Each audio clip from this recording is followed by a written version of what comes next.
I'm sure you find it as amazing as do the rest of us that the great majority of people have to learn things the hard way.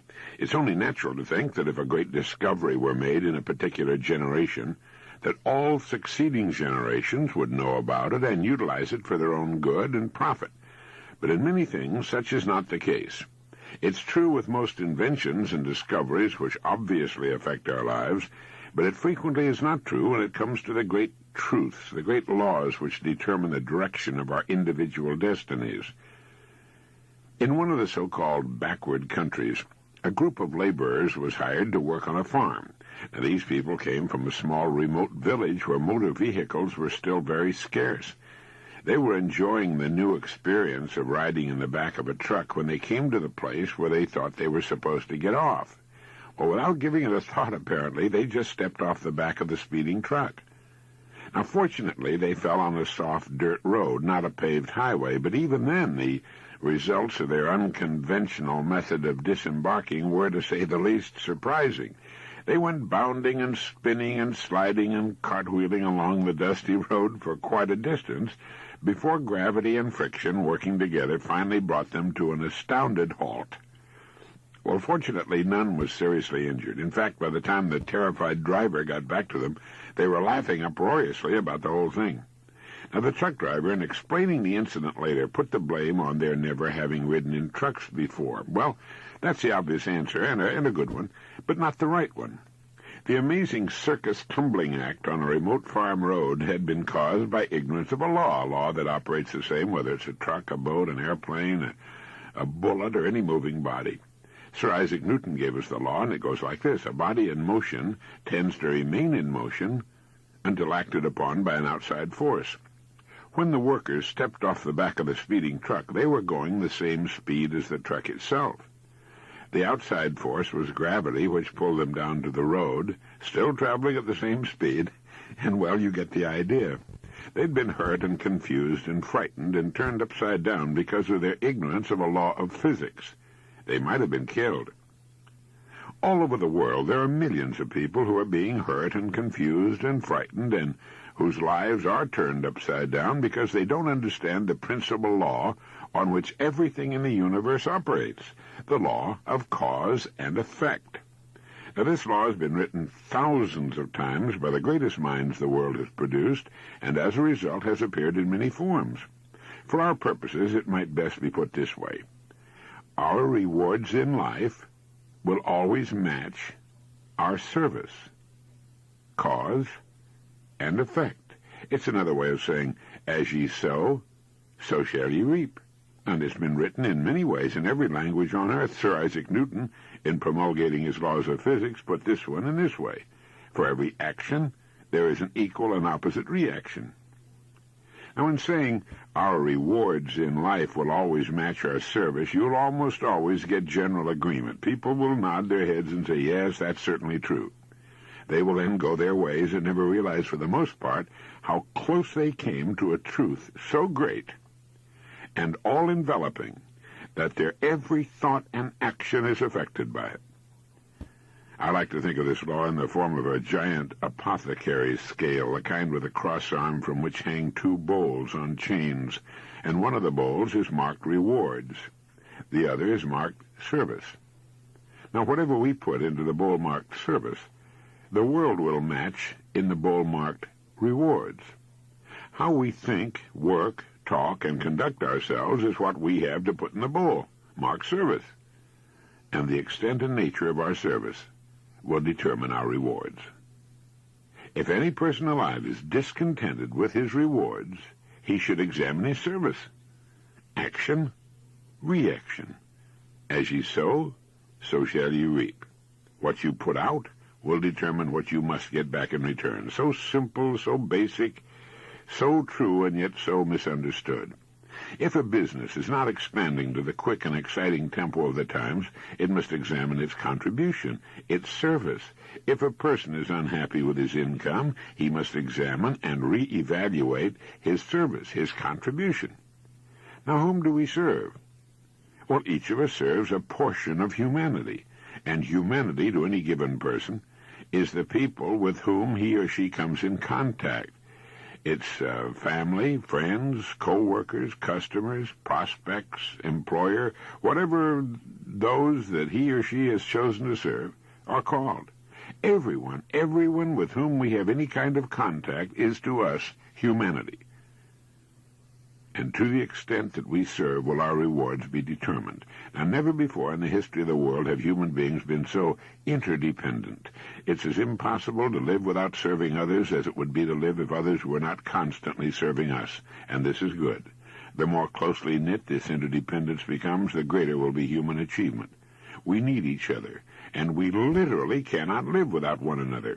Every time we strike a match, drink a glass of water, turn on the lights, pick up the phone, drive our car, put on our clothes, take a bath, mow the lawn, or go fishing, try making your own fish hook sometime, we're being served by other human beings. Every time you look at your watch, you're being served by a great industry and by efforts of thousands of human beings. We all seek rewards, and we should understand that rewards come in two forms, tangible and intangible. That is, rewards include the money we earn, the home we buy, the car we drive, the clothes we wear, and they also include the way we feel, our happiness, our peace of mind, our inner satisfaction, the people we meet and enjoy. But remember this, whatever it is you seek in the form of rewards, you must first earn in the form of service to others. All attempts to abrogate or sidestep this law will end in failure, frustration, and, if maintained long enough, ultimate demoralization. We can see this frustration on every side. We can see it in the tense, strained, and nervous faces, in the mountains of tranquilizers which are consumed every day. We can see it in the slack, bovine-like faces of those who have found the whole game too complicated and have simply given up, surrendered to the push and pull of circumstances. How much of this do you suppose is due to misunderstanding or ignorance of this simple and wonderful law of nature? It's my belief that a great deal can be traced to this cause. Now, do you understand this law, fully understand it, intellectually and emotionally? If you do, you can chart a wonderful course through life. Just as the field worker stepped off a speeding truck, just as a child will put its fingers in the way of a closing door, just as a speeding driver discovers he's not going to make the curve. How many times have you been confounded because you acted contrary to the rules, not just the rules of man, but the rules of nature? How many times have you been in the position of the man who sat in front of the empty fireplace and said, "Give me heat, and then I'll give you some wood"? People seem to be divided into those who understand that the wood must be put in before they can expect warmth, and those who feel they should get warmth whether they do anything about it or not, or who feel they should get maximum heat from too small a supply of wood. A person's discontent can be said to be represented by the distance between what he or she has and what he or she wants. Once that which is wanted has been achieved, the odds are good that still more will be wanted, for that's the way we are, and that's good. That's a healthy sign. Constructive discontent is what gives us our continuing upward spiral of civilization. So do this, if you haven't already. Determine what it is you want. Look objectively at the place in which you now find yourself. Consider the distance separating you from your goal, and determine ways of increasing your service so you can build a bridge across that gap. This puts thinking and creative activity into living. It also assures us that our goals can be achieved by individual effort. A person's world can be compared to a plot of ground. It exists. It's there. It has inherent within itself an amazing potential and is prepared to react to a person's every action. In fact, it must. Now, whatever your job happens to be, think of it for a moment as this plot of ground. In the beginning, there's nothing there but earth. If a person sits and watches it, nothing will happen to it. If he tosses a few seeds on it, well, the rain and the soil's natural fertility will combine to reward that person with a few results for his limited efforts. Action, reaction. It all depends upon just what is wanted from this plot of earth. It is what is wanted that must first be decided. Let's say what is wanted is a beautiful lawn bordered by flower gardens with a big tree in the shade of which a person can sit and admire the work. So the areas for the garden are marked off. The soil is cultivated, smoothed, and cleaned of stones and trash. the lawn and tree and the flowers are planted. And from this point on, anyone observing this plot of land can evaluate in a second the amount of service, the contribution this person is giving to the project. How can you tell? You can tell by seeing what the land is giving back to the person. Planting the plot is only the first step. We're given the plot, and that's all we should be given. It's what we do with it that will determine its degree of greatness and success. It's like the story of the preacher who was driving down an old farm road, and he came to a beautiful farm. The fields were cultivated and abundant with well-cared-for crops. The fences, house, and barns were clean and painted and neat. A row of fine trees led from the road to the house, where there were shaded lawns and flower beds. It was a beautiful sight to behold. So when the farmer working in the field got to the end of a row near the road, the preacher hailed him and said, "God has blessed you with a beautiful farm, my good man."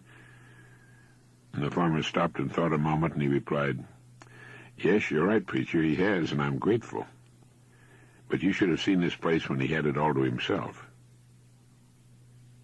You see, the farmer understood that he had been blessed with a fine farm, but he was also aware that it was his own love and labor which had brought it to its present state. All those farms up and down the road had the same land, but he had made a glory of his. Now, each of us is given a plot to work, a lifetime in the work we've chosen. Like the farmer, we'll be grateful if we have the vision, imagination, and intelligence to build well and successfully upon the seemingly unimpressive land of our beginning. Or we can let it fall into a haphazard condition with no real continuity or purpose behind it, with unpainted, ramshackle buildings surrounded by weeds and debris. It's the same land. It's what we do with it that makes the difference. The miracle is there, and we're part of it, if only we're wise enough to see it and to realize that our fulfillment as persons depends upon our reaction to what we've been given. In thinking of ways of increasing your service, read books on your specialty. Read what others have found to work well for them. But at the same time, think of original and creative ways of increasing your service, ways that are unique with you and the way you are. Going at it strong for a week or a month and then falling back into old habits is just like working for a week or a month on that plot of ground and then abandoning it. Before long, it'll be no better than before. Each morning and during the day, ask yourself this question: how can I increase my service today, knowing that my rewards in life must be in exact proportion to my service? Now do this every day, and you'll have started to form one of life's most valuable habits. Horace Mann wrote, "If any man seeks for greatness, let him forget greatness and ask for truth, and he'll find both." You see, you can cut away all the confusion and complications and nagging worries and vague, half-formed fears by returning to the great truths, the great laws, the great verities on which all success, all accomplishment, the whole world is built. If you're worried about your income or your future, you're concentrating on the wrong end of the scale. Look at the other end. Concern yourself only with increasing your service, with becoming great where you are, and your income and your future will take care of themselves. Don't sit in front of the empty fireplace and ask for heat. You're asking for the impossible. Pile in the wood first, and the heat will come as a result. Next time you're off by yourself in a quiet place, contemplate your plot of ground and begin to sow the seeds which will yield you a rich and abundant harvest. In William James' essay on Vital Reserves, he wrote, "Compared with what we ought to be, we're only half awake. Our fires are damped, our drafts are checked. We're making use of only a small part of our possible mental and physical resources."